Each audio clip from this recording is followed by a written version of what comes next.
الحمد لله رب العالمين والصلاة والسلام على رسول الله وعلى آله وصحبه ومن اتبع هداه. أما بعد, donc, continue l'explication du livre Lum'at al-I'tiqad al-Hadi ila Sabil al-Rashad, un livre de l'imam Ibn Qudam al-Maqdisi, ainsi que l'explication de Cheikh al-Fawzan, Salih ibn Fawzan, al-Fawzan, hafidhahullah ta'ala. Donc la semaine dernière, on avait continué à expliquer la différence entre l'interprétation authentique, celle qui est présente dans le Coran et dans la sunna du prophète sallallahu alayhi wa sallam, et l'interprétation erronée et l'interprétation fausse qui est utilisée par les gens de l'égarement. Donc la semaine dernière, on avait Cheikh Fawzan avait donné des exemples d'utilisation de versets, de certains versets, pour appuyer et attester une chose en oubliant d'autres versets qui viennent expliquer justement ce verset ambigu et viennent mettre la vérité à jour. Parmi les exemples que avait donné Cheikh, qui peut m'en citer un seul?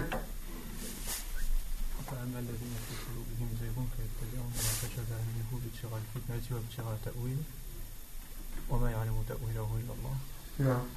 C'est un exemple que Cheikh avait donné? Des versets qui étaient utilisés par les gens égarés? Non. وَمَنْ يَعْصِ اللَّهَ وَرَسُولَهُ فَإِنَّ لَهُ نَارًا جَهَنَّمَ خَالِدِينَ فِيهَا أَبَدًا. Celui qui désobéit à Allah et à son envoyé, alors à lui le feu de l'enfer, il y restera éternellement.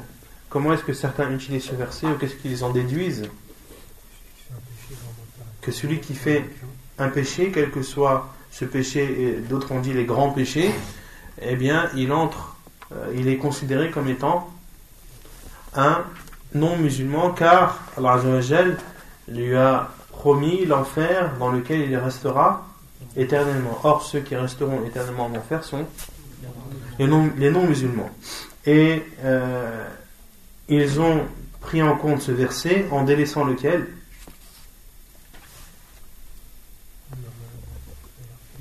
نعم أحسنت إن الله لا يغفر أن يشرك به ويغفر ما دون ذلك لمن يشاء. qu'Allah ne pardonne pas qu'on lui associe quelqu'un ou quelque chose, mais il pardonne toute autre chose à qui il veut. Donc dans le premier verset où Allah subhanahu wa ta'ala a dit celui qui désobéit à Allah et à son envoyé, à lui l'enfer dans lequel il restera éternellement, de quelle désobéissance parle Allah Azza wa Jal dans ce verset? Du shirk, car dans le deuxième il qualifie le shirk comme étant la cause de l'entrée en enfer éternellement, et que c'est un péché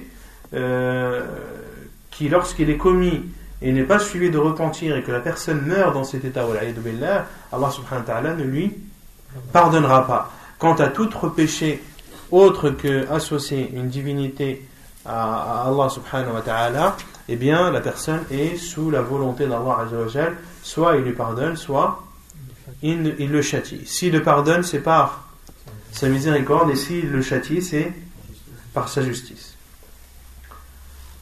Donc Cheikh Fawzan avait expliqué de façon précise que ces personnes utilisent certains versets ambigus et délaissent les autres qui sont clairs dans le seul but d'égarer les gens et de faire douter les gens dans leur religion, et de faire douter les gens de leur religion. Et ensuite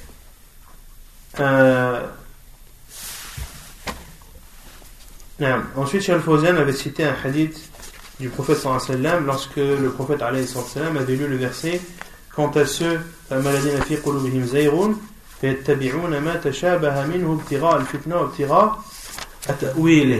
que ceux qui ont une déviation dans leur cœur, ils suivent ce qui est ambigu dans le Coran, dans le but de semer la discorde sur terre, et dans le but d'interpréter ces versets de façon mauvaise et erronée.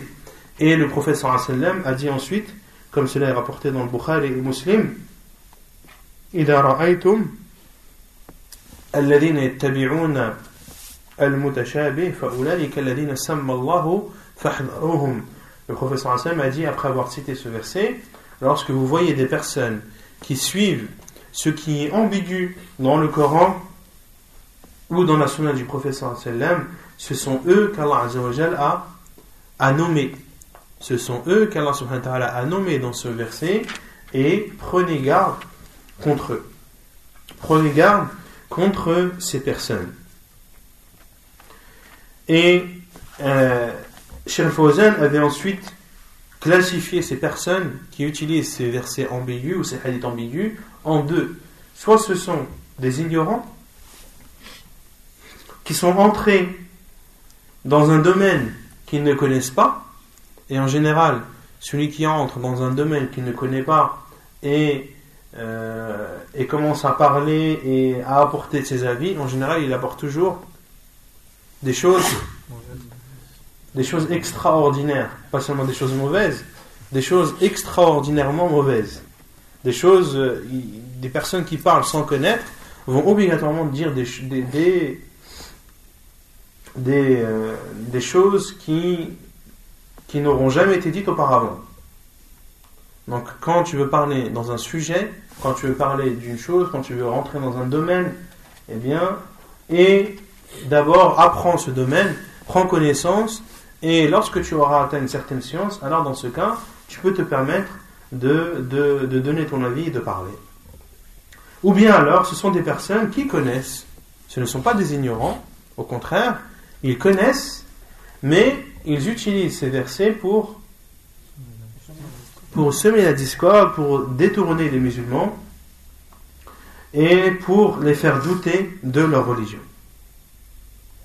Puis Cheikh a terminé son argumentation en disant que ce sont les savants de l'islam qui sont ancrés dans la science bénéfique, ce sont eux qui sont aptes à parler sur les paroles d'Allah et sur les paroles du prophète sallallahu alayhi wa sallam. En islam, ce n'est pas n'importe qui parle. En islam, ce n'est pas n'importe qui explique la parole du prophète sallallahu alayhi wa sallam, qui explique les versets du Coran. Ce sont les savants qui sont ancrés dans la religion, ceux qui ont vécu, ceux qui ont sacrifié leur vie, ceux qui ont sacrifié leur temps dans l'apprentissage de cette religion. Ce sont eux qui ont le droit de s'exprimer, et ce sont eux qui ont le droit de répondre aux questions, de donner des fatwas, et n'importe qui. Quant aux autres, ils prennent de ces savants et transmettent le savoir de ces savants, car on ne peut pas, surtout à notre époque, prendre directement la science des grands savants. On peut le prendre de façon indirecte, mais maintenant de plus en plus difficilement de façon directe. Donc soit tu transmets, soit tu apprends de ces savants, ou soit tu transmets leur science, selon ta possibilité. ثم قال المؤلف الإمام ابن قدامة المقدسي ثم حجبهم عما أملوه وقطع أطماعهم عما قصدوه بقوله سبحانه وما يعلم تأويله إلا الله. Puis Allah Azza wa Jal, à la fin de ce verset où il dit فأما الذين في قلوبهم زيغ, ceux qui ont une déviation dans leur cœur, ils suivent ce qui est ambigu dans le Coran en voulant semer la discorde et en voulant l'interpréter, c'est-à-dire de façon mauvaise. وَمَا يَعْلَمُ تَأْوِيلَهُ إِلَّا اللَّهُ. Et Allah Azza wa Jalla a terminé ce verset en disant, plutôt a dit ensuite وَمَا يَعْلَمُ تَأْوِيلَهُ إِلَّا اللَّهُ, ne connaît son interprétation seul que Allah subhanahu wa ta'ala. Puis l'auteur dit ثُمَّ حَجَبَهُمْ عَمَّا أَمَّلُوهُ وَقَطَعَ أَطْمَاعَهُمْ عَمَّا قَصَدُوهُ. Puis Allah subhanahu wa ta'ala a mis un obstacle dans leur désir. Dans le désir de qui? De ceux qui utilisent les versets ambigus pour semer la discorde. وَقَطَعَ أَطْمَاعَهُمْ عَمَّا قَصَدُوهُ, et a coupé ou a anéanti tout espoir dans ce qu'ils avaient projeté. Il a coupé l'espoir à ceux qui toujours utilisent les versets ambigus dans le but de dévier les gens. بقوله سبحانه وما يعلم تأويله إلا الله. Et ceci, Allah Azza wa Jal a mis cet obstacle lorsqu'il a dit seul Allah connaît l'interprétation, c'est-à-dire de ces choses ambiguës. الشيخ الفوزان قال الشيخ الفوزان حفظه الله بين سبحانه وتعالى أنهم لن يبلغوا ما أرادوا حيث قال وما يعلم تأويله إلا الله. Allah subhanahu wa ta'ala informe qu'ils ne pourront pas atteindre ce qu'ils voulaient lorsqu'il a dit seul Allah connaît son interprétation et les gens de science qui sont ancrés dans cette science. أما هؤلاء فلم يبلغوا هذه المرتبة التي يحاولونها من غير مؤهلات ومن غير بصيرة فالمتعالم لا يمكن أن يكون عالما أبدا مهما حاول ولو أكثر الحفظ والكلام والكتابات والتعليقات لن يكون عالما أبدا. Donc ces personnes égarées, comme le dit Cheikh Al-Fawzan, ne pourront pas atteindre le degré qu'ils espèrent, car ils se considèrent comme étant savants et ils se considèrent savoir alors qu'ils ne savent pas. Et il n'est pas possible qu'une personne qui se croit savante atteigne le degré de savant, quels que soient les efforts qu'il va produire, quelles que soient les choses qu'il va apprendre, les paroles, les livres qu'il va écrire, il ne sera jamais un savant, car il se considère déjà comme avoir atteint un niveau de science. Et ceux qui sont savants, ce sont ceux qui sont modestes. Ceux qui sont modestes et qui se rappellent toujours la parole d'Allah subhanahu wa ta'ala وَمَا أُوتِيتُم مِّنَ الْعِلْمِ إِلَّا قَلِيلًا. Et vous n'avez de science que très peu, ou nous vous avons donné de la science que très peu. Il ne vous a été accordé que très peu de science. Donc le plus savant des savants n'a en réalité que très peu de science, comme l'a dit Allah subhanahu wa ta'ala. Donc la personne doit être modeste et ne doit pas s'enfler et ne doit pas croire que c'est un savant, et encore moins lorsque cette personne est égarée. وكذلك الزائغ والعياذ بالله الضال المنحرف فإنه لن يكون من العلماء الراسخين في العلم بل يحرم نور العلم ويحرم هداية العلم كحال أهل الكتاب فإنهم عندهم علم ولكن ليسوا راسخين في العلم لأنهم يريدون الضلال ويريدون الزيغ ويريدون التشكيك في كتاب الله عز وجل.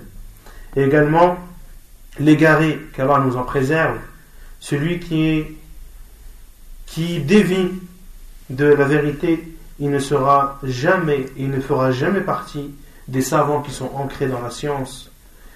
Au contraire, il sera privé de la lumière de la science, il sera privé de la guidée de la science, comme les gens du livre, qui avaient de la science, mais n'étaient pas ancrés dans celle-ci, car ils avaient l'intention d'égarer les gens, et leur but était de dévier les gens et de mettre un doute dans le livre d'Allah subhanahu wa ta'ala.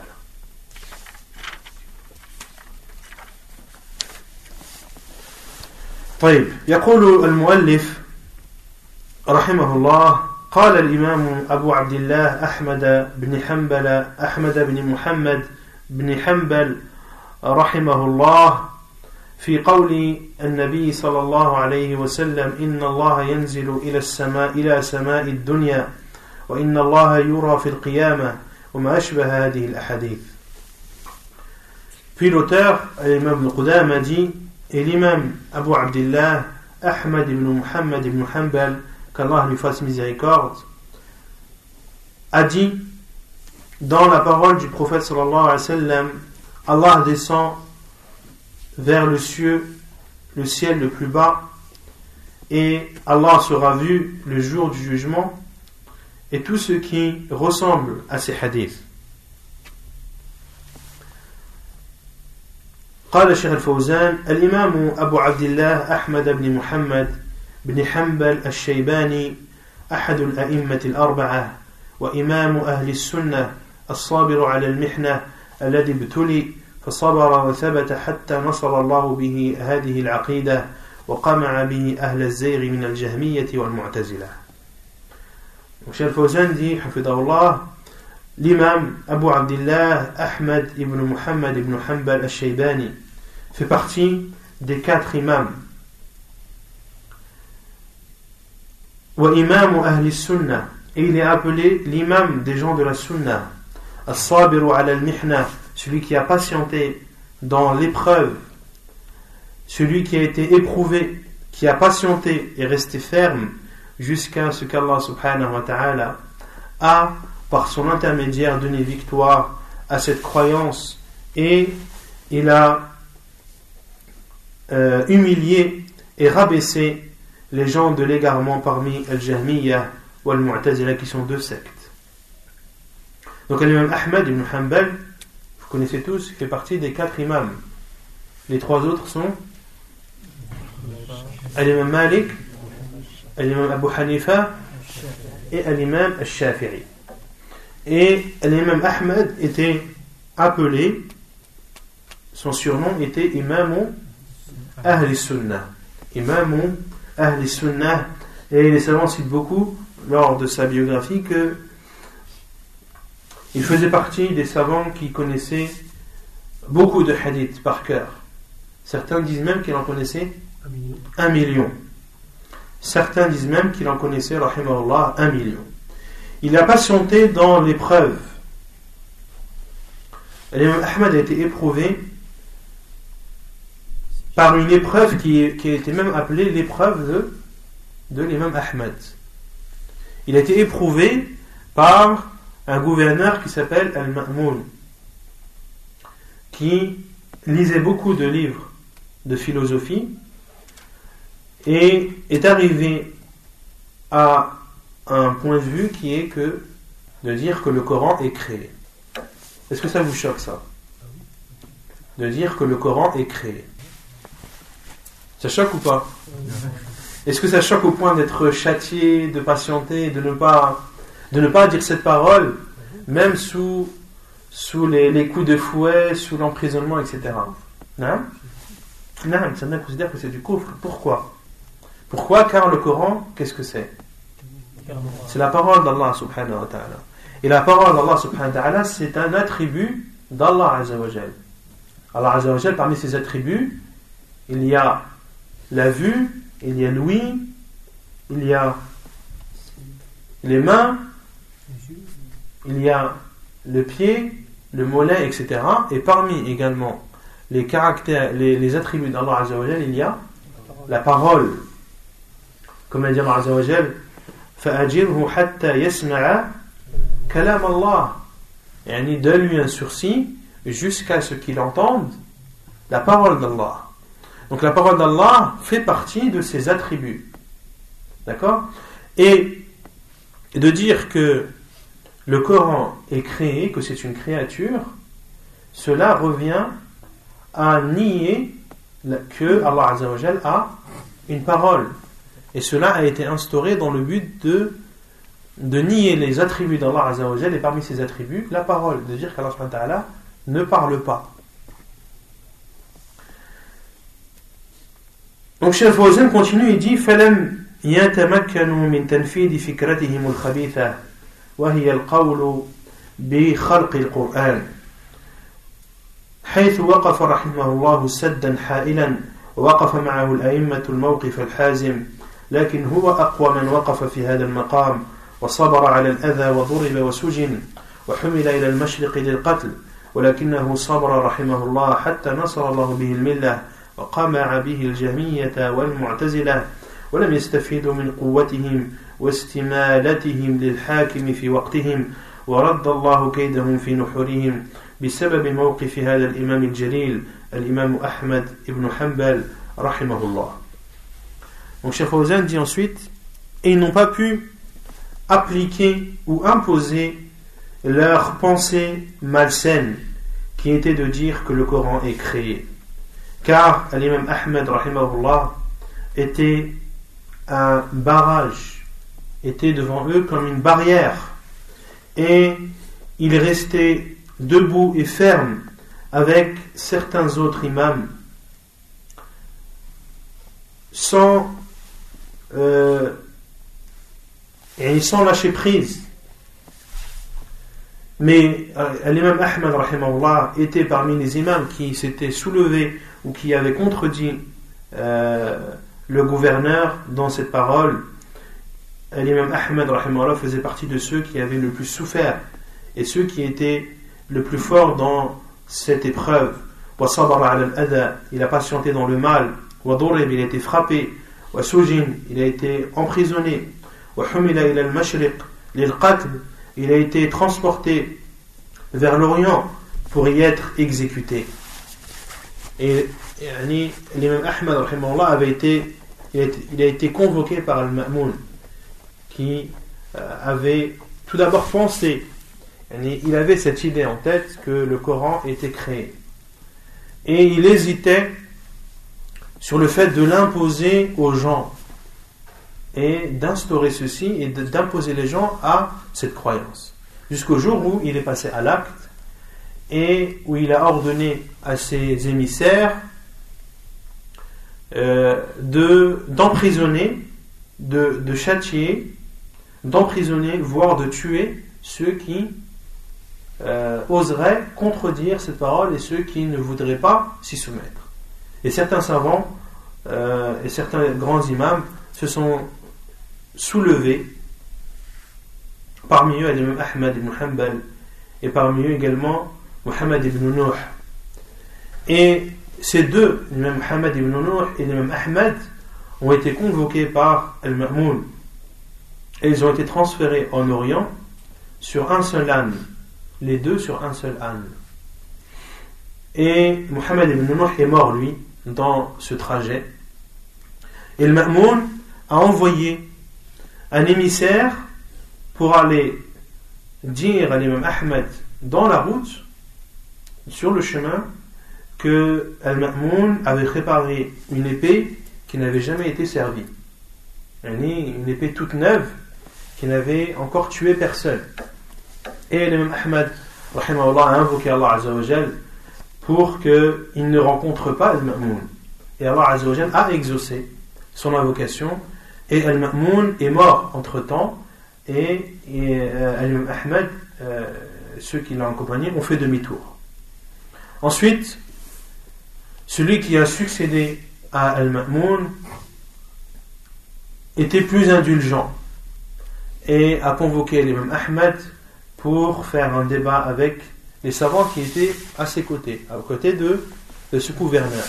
Parmi eux, Ibn Du'ad, qui était le pire d'entre eux. Et l'imam Ahmad rahimahullah a fait un débat avec eux qui a duré 3 jours. Et il a montré ses preuves, il a exposé ses preuves.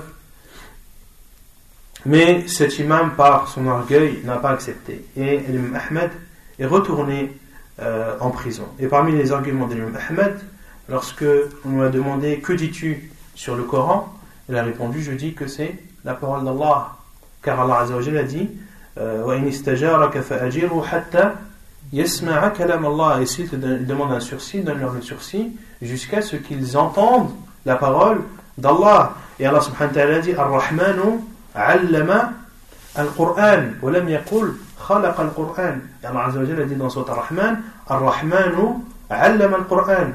Celui qui a enseigné le Coran. Il n'a pas dit celui qui a créé le Coran.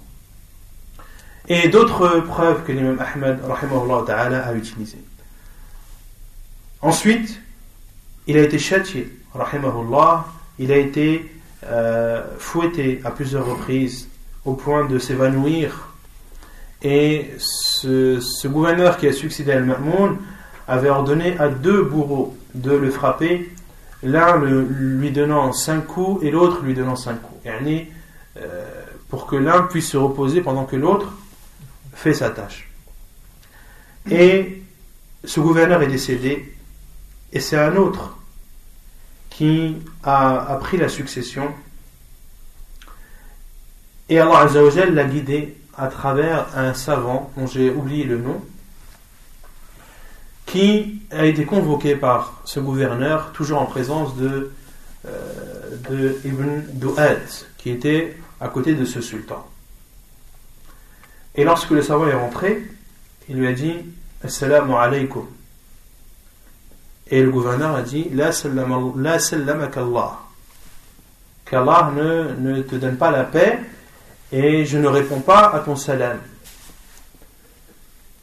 Et cet imam a répondu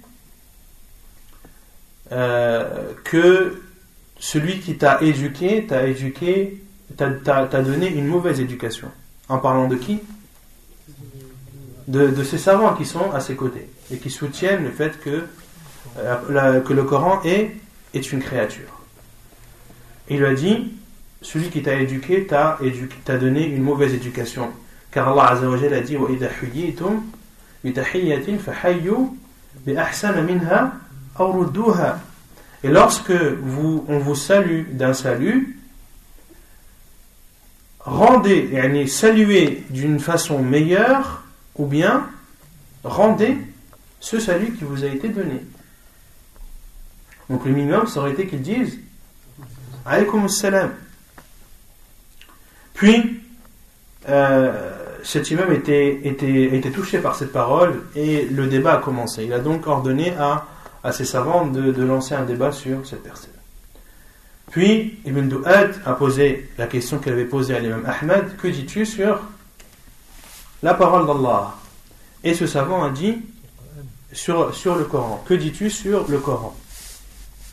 Et ce savant a dit: je ne suis pas d'accord que tu prennes la parole. Le sultan a alors dit: prends la parole. Et il a posé la question à Ibn Du'ad: que dis-tu sur le Coran?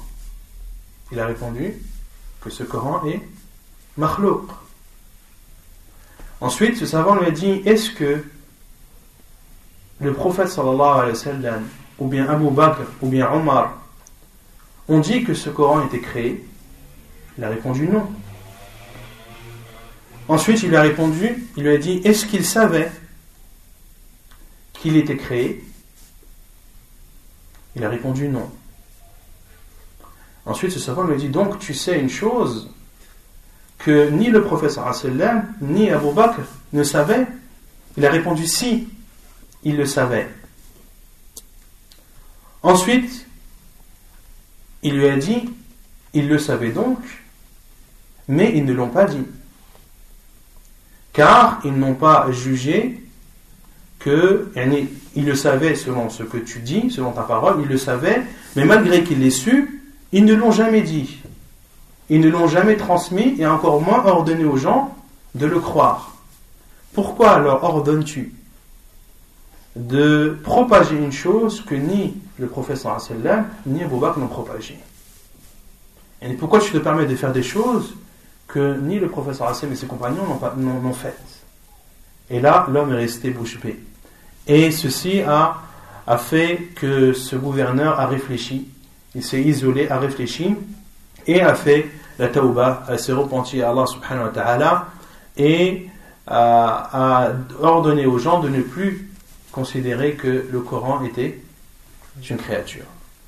Et ceci après que les savants aient patienté, qu'ils aient été menacés de mort, qu'ils aient été châtiés, rahimahumullah ta'ala. Naam? Al-Adrami, ahsant. Il en parle ensuite, naam. Al-Adrami, naam. C'est lui qui a été la cause de la guidée de ce gouverneur. Taïb. Non. Les gouverneurs, c'était des califes, hein, que tu parles? Non, c'était les gouverneurs de l'Abbasiyin. C'est les gouverneurs de l'Abbasiyin. ثانيا لما ذكر المصنف رحمه الله وجوب الإيمان بنصوص الأسماء والصفات على ما جاءت في كتاب الله وسنة رسول الله صلى الله عليه وسلم أراد أن يذكر مذهب السلف ونماذج من أقوالهم في هذا المقام. Donc,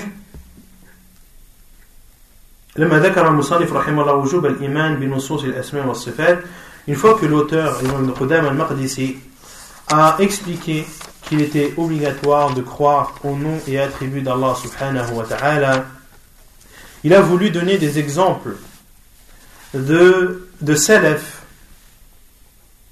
et certaines de leurs paroles qui viennent montrer que nous devons croire au nom et attributs d'Allah subhanahu wa ta'ala et qu'il y a des règles qui instaurent ou qui sont instaurées dans cette croyance. فذكر كلاما للإمام أحمد وكلاما للإمام الشافعي وكلاما لعبد الله بن مسعود وكلاما لأمير المؤمنين الخليفة الراشد عمر بن عبد العزيز وكلاما للأوزاعي إمام أهل السنة في وقته كل هذا سيأتي إن شاء الله فهذه نماذج من أقوال السلف الصالح في هذا الباب. Puis Cheikh Fawzan dit, et l'auteur a cité la parole de l'imam Ahmed et la parole de l'imam al-Shafi'i, la parole de l'imam Abdullah ibn Mas'ud, la parole de Abdullah ibn Mas'ud radiyallahu anhu, la parole de Amir al-Mu'minin Omar ibn Abdul Aziz, la parole de l'Awza'i qui était l'imam de la Sunna à son époque, et tout ceci va venir par la suite, c'est-à-dire toutes les citations de ces savants vont arriver dans la suite du livre. يقول الإمام أحمد نؤمن بها أي بهذه النصوص. Donc l'imam Ahmad a dit dans la parole du prophète sallallahu alayhi wa sallam qu'Allah descend dans le ciel le plus bas وإن الله يرى يوم القيامة. يعني إن الله يرى يوم القيامة, je ne pense pas que ce soit un hadith textuellement, yani, que le prophète sallallahu alayhi wa sallam a dit Inna Allah yura yawm al-qiyamah, je ne pense pas que ce hadith existe.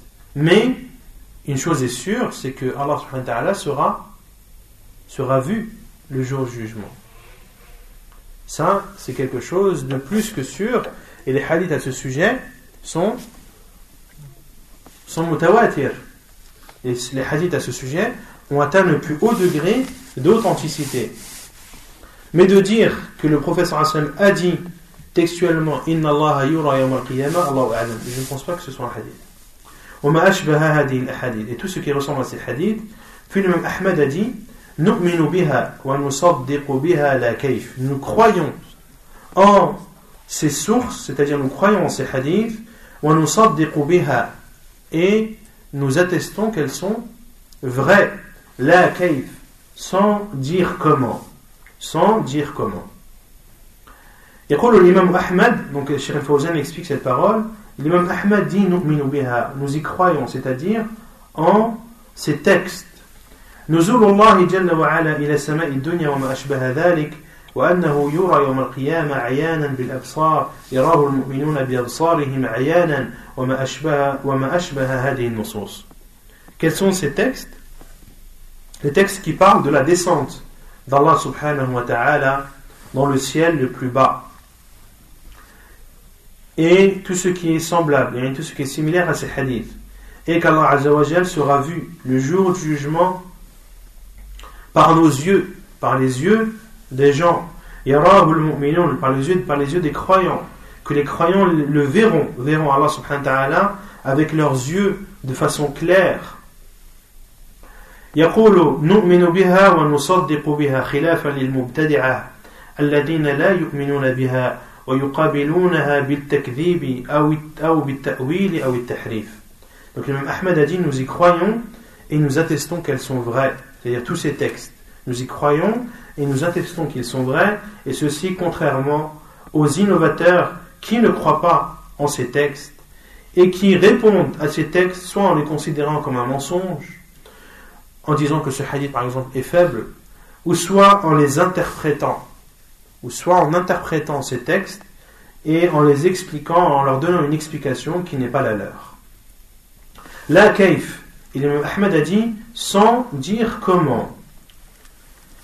La kayf, يقول الشيخ الفوزان حفظه الله لا نبحث عن كيفيتها فيقال ينزل إلى سماء الدنيا كيف ينزل الكيفية لا يعلمها إلا الله فهو ينزل كما شاء الله سبحانه وتعالى لأنه لا يعلم عظمته سبحانه وتعالى وقدرته إلا الله جل وعلا فنحن لا نبحث عن كيفية نزوله هل يخلو منه العرش أو لا يخلو وهل وكيف ينزل إلى سماء الدنيا وثلث الليل يختلف باختلاف الأقالم من الذي خلق الأقالم ومن الذي خلق الليل والنهار هو الله جل وعلا فهو القادر سبحانه وتعالى أن ينزل كيف يشاء وإن كانت تختلف الأقالم في ثلث الليل هذا بالنسبة لنا أما بالنسبة لله جل وعلا فهو قادر على كل شيء فلا تدخل في كيفية نزوله.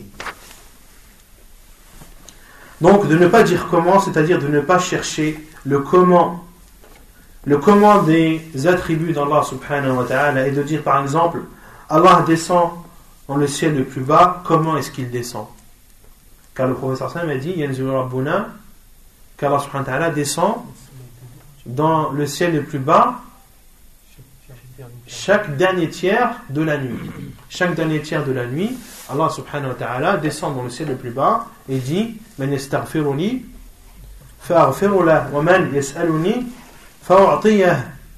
Qui me demande le pardon, que je lui pardonne, et qui me sollicite pour que je l'exauce.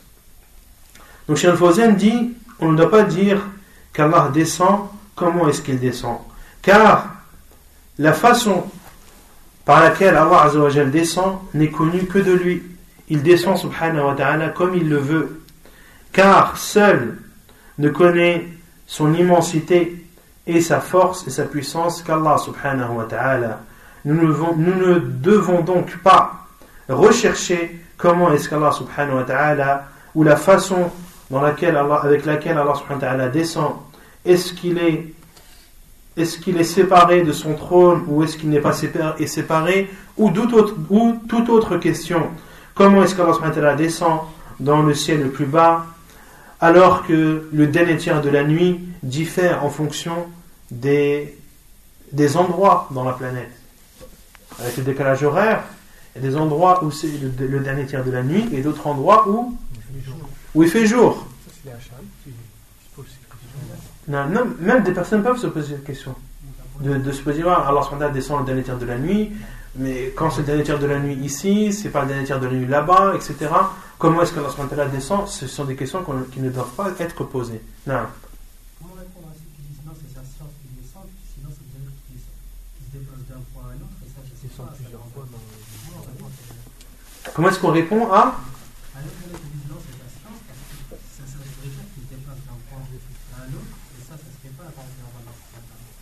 pourquoi ça se fait pas? Il y a celui qui dit non, c'est pas Allah qui descend, c'est sa science.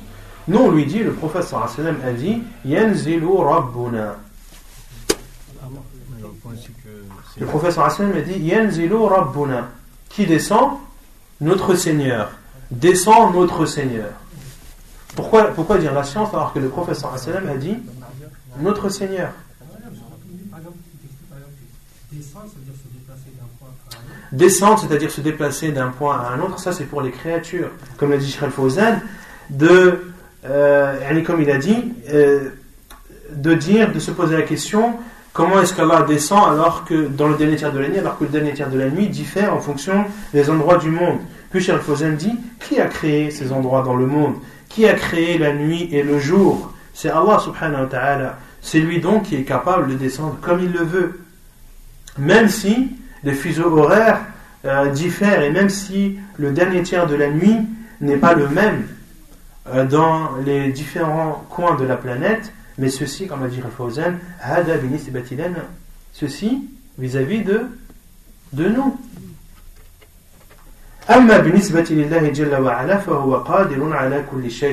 Mais quant à Allah subhanahu wa ta'ala, il est capable de toutes choses.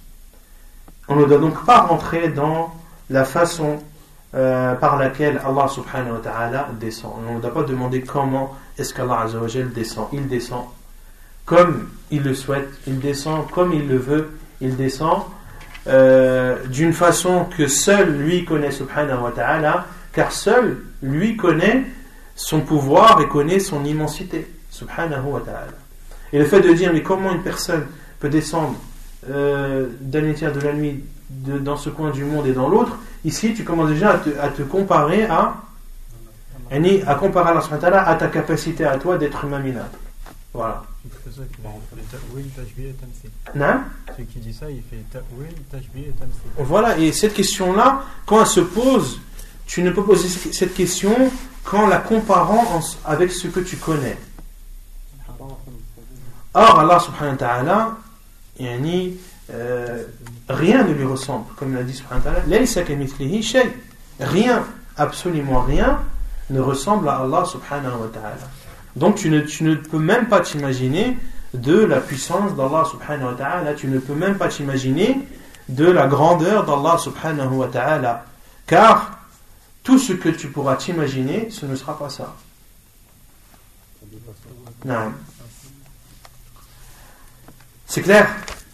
ثم يقول الشيخ الفوزان ومثل يرى يوم القيامة كيف يرى نقول نبحث في هذا نثبت أنه يرى بالأبصار عيانا كما يرى القمر ليلة البدر وكما ترى الشمس صحوا ليس دونها سحاب نؤمن بها ولا نبحث في كيفية الرؤية لأن هذا لا يعلمه إلا الله سبحانه وتعالى. Ou par exemple de dire qu'Allah sera vu le jour du jugement. Comment est-ce qu'il sera vu? La réponse, nous ne devons pas rechercher cela, nous ne devons pas nous poser cette question. Nous attestons qu'Allah subhanahu wa ta'ala sera vu par nos yeux, par les yeux des croyants, comme l'on voit la lune lorsqu'elle est pleine, et comme le soleil est vu en toute lucidité lorsqu'il n'y a aucun nuage qui le cache. Nous croyons en cette vision et nous ne devons pas rechercher comment est-ce que l'on verra Allah subhanahu wa ta'ala, car ceci n'est connu que de lui subhanahu wa ta'ala. يجيء وجاء ربك كيف يجيء نقول لا نبحث عن الكيفية كيف يجيء لكن نثبت أنه يجيء سبحانه وتعالى كما يليق بجلاله فنحن نؤمن بالصفات ونعرف معناها ولكن لا نبحث في كيفيتها ولهذا قال ولا كيف.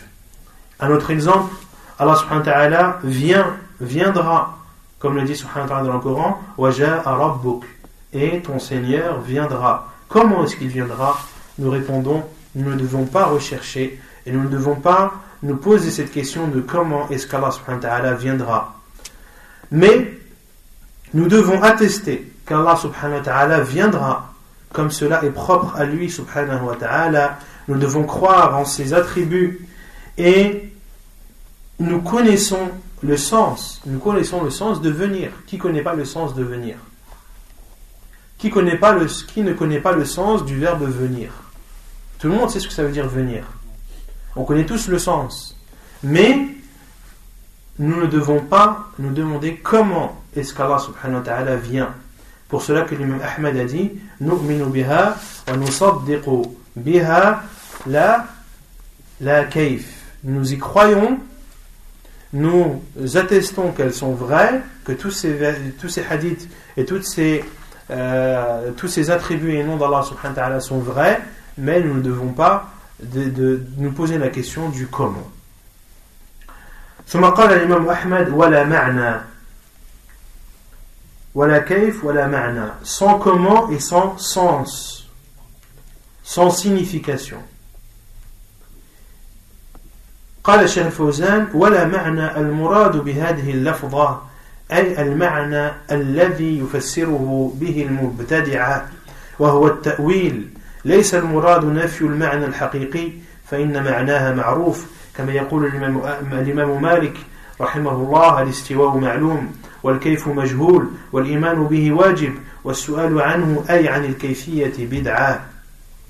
فمعنى قوله ولا معنى أي المعنى الذي يريده أهل الضلال وهو التأويل مثل تأويل اليد بالقدرة والمجيء بمجيء أمره والنزول بنزول أمره وما أشبه ذلك. هذه معاني جاءوا بها هم ونحن ننفيها وليست هي المعاني التي أرادها الله سبحانه وتعالى, فهو لا يريد نفي المعنى الذي هو معنى الكلام في اللغة العربية وإنما يريد نفي المعنى المحدث لأنه يرد على المبتدعة فهو يرد المعنى الذي قصدوه وأحدثوه. Donc l'imam Ahmad a dit concernant les hadiths qui parlent des attributs d'Allah subhanahu wa ta'ala, nous y croyons, nous attestons qu'ils sont vrais sans dire comment et sans signification. Cheikh Fawzan dit ce qu'il voulait dire, c'est-à-dire l'imam Ahmed, par sans signification, c'est-à-dire sans la signification que leur donnent les gens de l'innovation,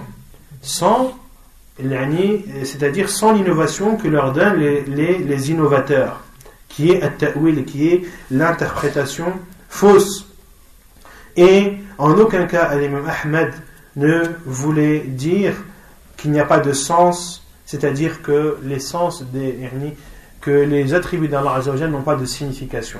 En aucun cas l'imam Ahmed n'a voulu dire cela, comme l'a dit l'imam Malik rahimahullah, al-istiwa'u ma'lum, l'élévation d'Allah au-dessus de son trône est quelque chose de connu, wal-kayfu majhul, le comment est inconnu, wal-imanu bihi wajib, la croyance, c'est-à-dire en cette élévation, est obligatoire, was-su'alu anhu, et de poser des questions, c'est-à-dire sur le comment, est une innovation. Donc la signification de la parole de l'imam Ahmed, wala ma'na, c'est-à-dire sans sens, sans signification, c'est-à-dire le sens que veulent les gens égarés, qui est l'interprétation, comme le fait d'interpréter la main d'Allah Azza wa Jalla comme étant la puissance, d'interpréter la venue d'Allah Azza wa Jalla comme étant la venue de son commandement, d'interpréter la descente d'Allah subhanahu wa ta'ala comme étant la descente de son commandement et toute autre chose similaire. Ce sont des sens que eux ont apportés, c'est-à-dire des innovateurs. Et nous n'acceptons pas cela. Et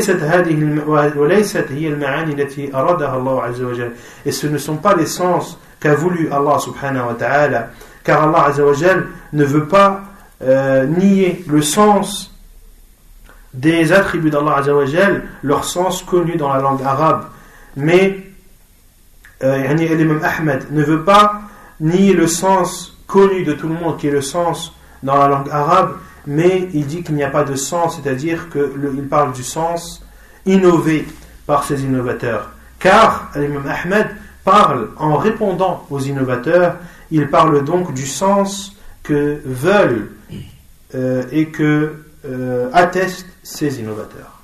فلا يتعلق بهذه العبارة من يريد التلبيس ويقول إن الإمام أحمد مفوض يقول لا معنى، هذه طريقة المفوضة، والإمام أحمد ليس من المفوضة، وهو من المفوضة في الكيفية، لأن الكيفية يجب تفويضها، أما المعنى اللغوي فهذا واضح لا يفوض بل يفسر ويبين.